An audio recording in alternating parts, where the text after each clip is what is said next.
We typically associate Shabbat candlesticks with things like continuity, ritual, and ancestral protection. But for years now, a pair of candlesticks that I have in my home evoke dread, shame, and confusion. I vividly remember the day I acquired these small silver figures, October 6, 2023, just after I had moved into my apartment, finishing my relocation to Washington, D.C. With all of my belongings still in boxes and Shabbat approaching, a friend of mine brought over her great-grandmother's candlesticks for us to light together in my new home. This person was not only someone I'd known well and loved deeply since childhood, neighborhood parties, Jewish summer camp, and community gatherings, but also someone whose family and my family had been connected for generations. Our parents were friendly, our grandmothers before them too, decades of crossed paths and important spaces shared. We were both well aware that our views on Israel, Zionism, and Jewish identity had diverged, evidenced by the separate communities we frequented as adults, the literature we read, the protests we attended, even the signs and symbols displayed in our homes. But we coexisted with that gap quietly present until the day after she left her great-grandmother's Shabbat candlesticks with me in my home. October 7th made the space between us too raw to inhabit, so we didn't inhabit it. And the candlesticks started to collect dust amidst the chaos of late 2023. Months turned into years. Speak on a panel about listening across generational and ideological divides. Put the candlesticks on a different shelf. Write an article about empathy and tshuva. Move them to the closet out of sight. I avoided returning them, even after she reached out, even after she asked for them back. I was hurt that my family's lived experience did not shift her perspective. I was unwilling to face the painful truth that someone with whom I shared so much held tight to a different vision for the Jewish future, one that felt tangibly threatening and, in crucial ways, in direct contradiction to my own. And also, I think, though I'm not proud to admit, because I didn't know how to find any other sense of control or self-protection in a time that felt so earth-shattering and vulnerable, when what had previously seemed unfathomable was suddenly unfolding. 2 years later, I'm still trying to make sense of that feeling of helplessness. Those first days spent witnessing, collecting, and internalizing impossible images and realities I could have previously only conjured in nightmares. Who by fire and who by water, Jews murdered and tortured in ways that until October 7th belonged to a time of Jewish danger we hoped was long past. Who by fire and who by water, Inquisition, pogroms, Shoah, violence, and danger deeply engraved into our psyche. Who by fire and who by water, who by strangling and who by stoning. Since then, the wounds of October 7th have been deepened by people all across the world, from the hunting of Israeli citizens on the streets of Amsterdam to the shooting of a young couple outside the Jewish museum in our own city. No Jews allowed. Social media comments multiplying by the billions. Shouts from thought leaders and public figures piling on. Jews will not replace us. Death to Israel. Thieves. White supremacist colonizers, globalists, puppet masters. Who shall be uplifted and who brought low? Has it been here all along? Is it our fault this time? Are we alone? How do we survive? Who would hide us? How do we defend ourselves? How do we speak to hate? What can we say? What can we do? It's all still here. I wasn't alive for the Yom Kippur War. Until October 7th, I don't think I could have begun to imagine the sinking dread the Jewish world must have felt on that day. Only 6 years earlier, the Six-Day War had seemed to remake Jewish history. A breathtaking, unprecedented victory which convinced many that a new chapter of the Jewish story had begun, that the old terrors had finally been put to rest. And then on the holiest day of the year, the sirens wailed again. As the poet Chaim Guri later wrote, the sirens were not just a call to arms, but the cry of an existential threat, announcing the return of Jewish existential fear, which the land of Israel evidently did not exempt us from, of life on the verge of being ended. Even in the land that all of our Jewish texts dream of, long for, and point to, sovereignty has brought us many things, but one thing it has not brought us is an end to the vulnerability we know so well from centuries of exile, persecution, and trauma. Our exposure lives on, and as the days, weeks, and years pass since the Yom Kippur War, since October 7th, since whenever you want to start counting, our vulnerability expands and takes on new shapes too. Who by sword and who by beast. I am not the victim at this moment, and yet the feeling of desperation, horror, and shame at witnessing a city and its people destroyed, besieged on all sides, starving, eats away at me. And I feel helpless knowing that the hostages, who might as well have been me, seem abandoned. Israel, the only Jewish state in the world. Israel, the country that saved my own family's life and liberty. Israel, the only place I have visited since October 7th where I haven't seen death to Jews scrawled in plain sight somewhere, including our city. It's the same state where, in an interview with Ezra Klein, Ari Shavit said, "Our revenge will be to live, to bring children, to bring life. We came from death, we are surrounded by death, but we choose life." And yet Israel is now overcome by corrupt leaders driving the government, eroded by religious extreme ideology and dark fundamentalism, doing things we will have to reckon with for generations. I don't know how to stop it, what to say or do, how to understand it, or how to even accept that this is where we are. Who are we? Did we do enough? How do we live with ourselves? Who by fire and who by water, who by hunger and who by thirst? Salim, Al-Agha, Abu Najes, members from every living generation of Palestinian families killed. Who among them could have been our next peace partners and progress makers? The images and testimonies that continue to emerge from Gaza and the West Bank are impossible to process. In 2 years since the war began, by far Israel's longest war ever, it is clear that what started as a military response to the cruelty of October 7th has evolved into something else, hidden behind slogans like "Together we will win," and goals detached from any big picture like "Eliminate Hamas" or "Total security control." As Rabbi Zach Truboff wrote in a piece titled "The Endless Cruelty of War," each new slogan offers the illusion of direction while evading the question that refuses to disappear: what comes next and who will bear its costs? In that same article, Rabbi Truboff suggests that we can learn what war does to the soul by examining the judgment God rendered upon King David in the book of Chronicles. We read that God tells David he has shed too much blood on earth and waged many, many wars, and therefore he is not permitted to build a house for God, the temple. Commentators note that despite the harshness of God's decree, David is mostly depicted as defending his people against those who truly do seek to destroy them. Yet any violence, even violence that might be deemed as righteous or necessary, impacts a person's soul because it brings forth what the Rambam calls the midah of achzariyut, the attribute of cruelty. Rabbi Truboff describes this attribute as a necessary desensitization to the image of God in the human other, without which one cannot survive the battlefield. The Hebrew word for cruelty, achzariyut, itself conceals this truth. Ach, zar, my brother is a stranger to me. Cruelty alienates us from seeing the other as bearing the divine image. And that's why it's incompatible with building a home for the divine presence in this world.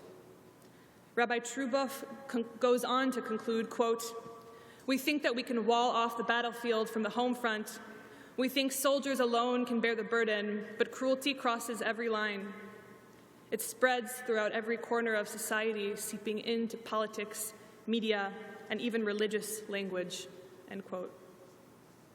The spread of cruelty and the atmosphere of war certainly hangs heavy over us in this country too, where division and fear are sown by the loudest, most powerful public voices, and increasingly by algorithmically amplified 6-second sound bites or anonymous whispers across online communities the size of small countries. In this country, where political violence grows and takes new shapes, where voices are being censored and silenced, where the freedom to speak feels more precious and precarious every day, in this country, where there are literal masses of military uniforms patrolling our own city, our home, in this country, under the shadow of ICE raids and deportations, how much worse it is for anyone whose accent or skin color or faith marks them as other, I could go on. The spread of cruelty and the atmosphere of war hangs heavy over Israel too. I've spoken and written about the memorial stickers for people who died on and since October 7th plastered everywhere around Israel. Train platforms, cafe walls, tourist sites, central bomb shelters, and small-town alleys, thousands and thousands of stickers, personal grief pressed into the stones of public life. While the designs, colors, shapes, and sizes vary, almost all the faces are young and include a photo, name, and lifespan. Most carry a traditional Jewish mourning phrase, either "may their memories be a blessing," or a phrase perhaps less familiar, specifically used when a person is murdered, "may God avenge their blood." Adding to the shock of so many vibrant young faces morbidly turned into the backdrop of collective longing are the subtle ways in which people are anonymously editing and defacing these memorial markers.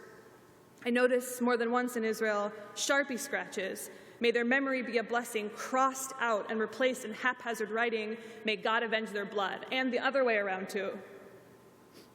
The differences that have been festering beneath a thin layer of prescribed security have surfaced, and we now find ourselves in a time when even the most basic act of marking a death is contested publicly. A time in which grief, rage, and trauma and fear divide us into alternate realities so unspeakable that we are left stranded on opposite sides of the same unfathomable loss. There is no space to grieve, only space growing between us. This summer, I found myself weeping as I sat on my parents' Jerusalem rooftop. Above the city's streets and alleys, below me, layers of beige stone and red roof, the textured backdrop of infinite Jewish history, creativity, and expression. From the streets rose melodies and scents of Shabbat, Syrian, Persian, Iraqi, Ashkenazi, Bukharian, Beta Israel, lingering, mixing, drifting up to my ears and nose. On one rooftop nearby, Orthodox neighbors prayed with fervor. On another, a circle of women moved through yoga poses. The air, the sunlight, the laughter, the fragile hope of the Jewish state hovering gently in the warm Jerusalem sky.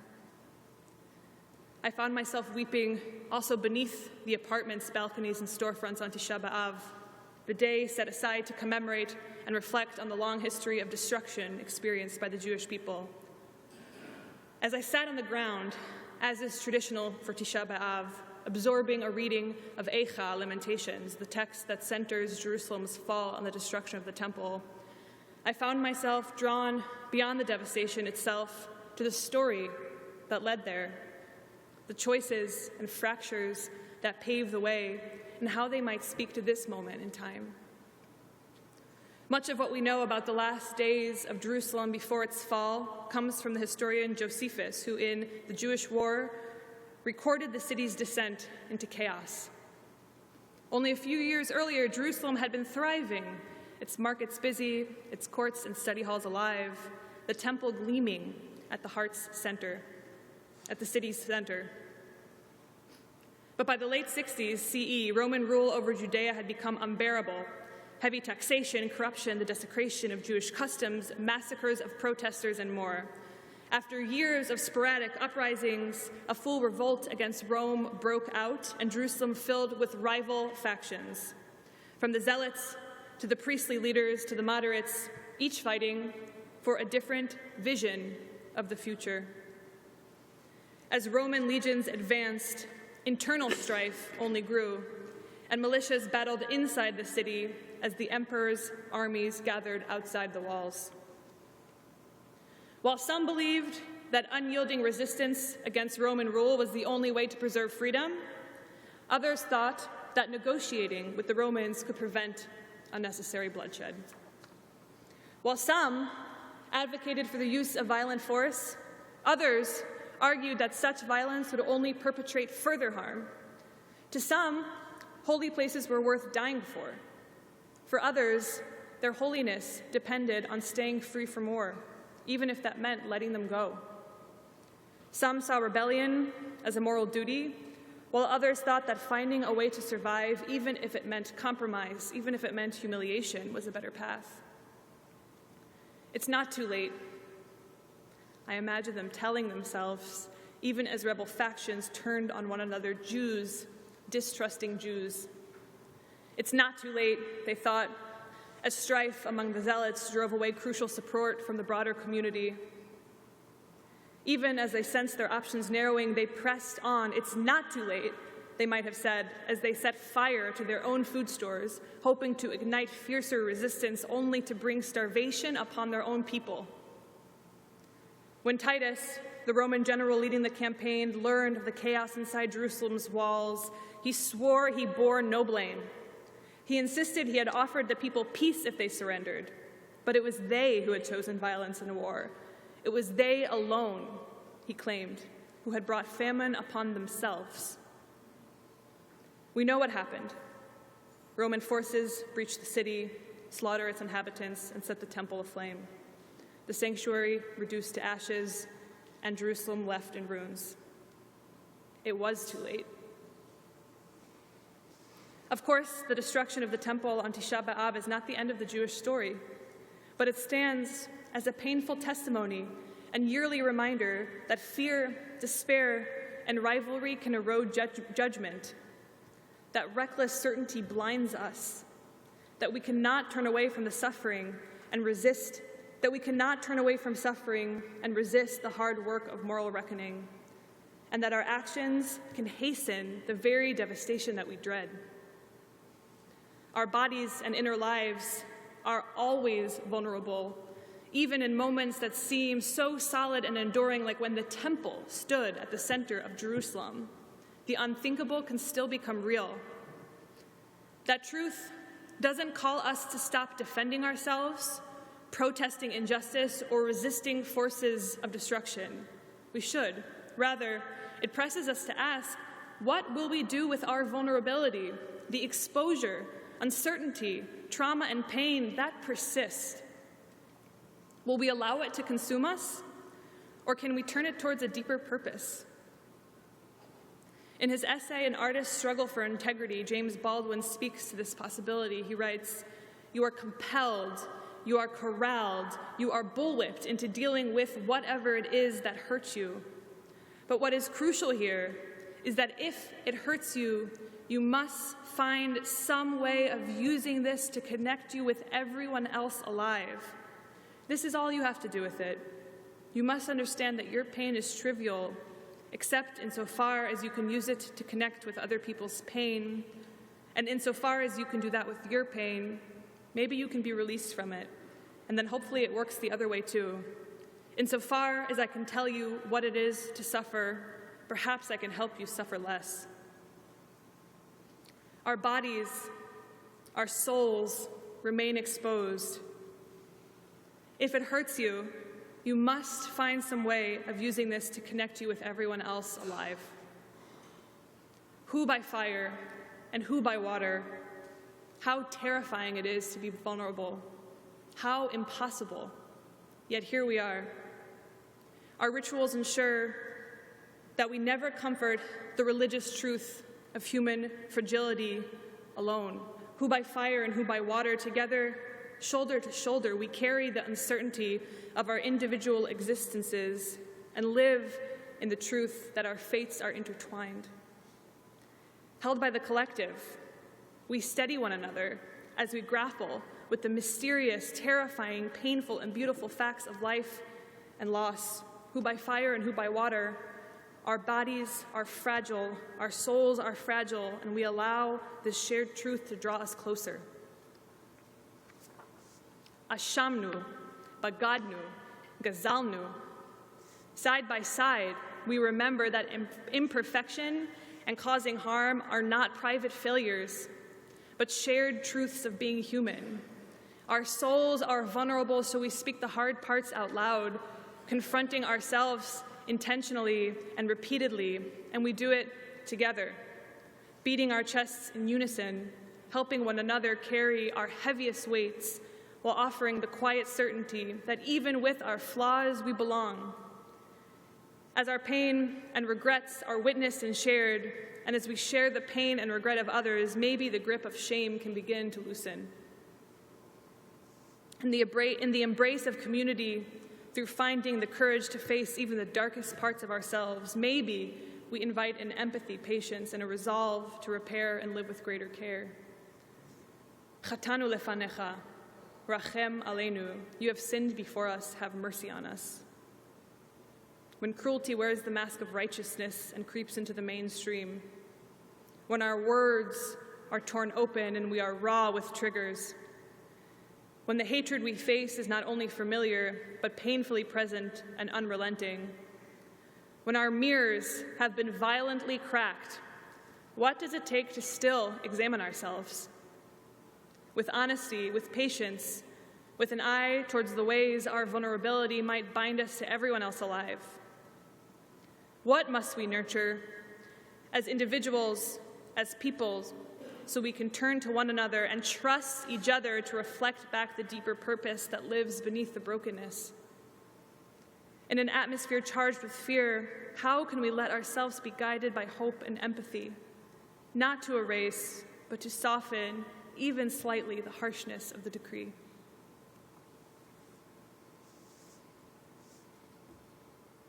Hi, I left the candlesticks and the little hanging plant by your door. Hi, I circled the block after I saw your text, but I must have just missed you. I've worried about being able to hold it together when I see you again, if I'm being honest. Thank you for dropping them off along with the candles. It made me emotional, and it means a lot. I do miss you very much, and I hope you're all right. I miss you too, and feel relieved that those candlesticks are home. It took too long. I'm sorry. Burn them in good health. Happy New Year. I love you. Happy New Year.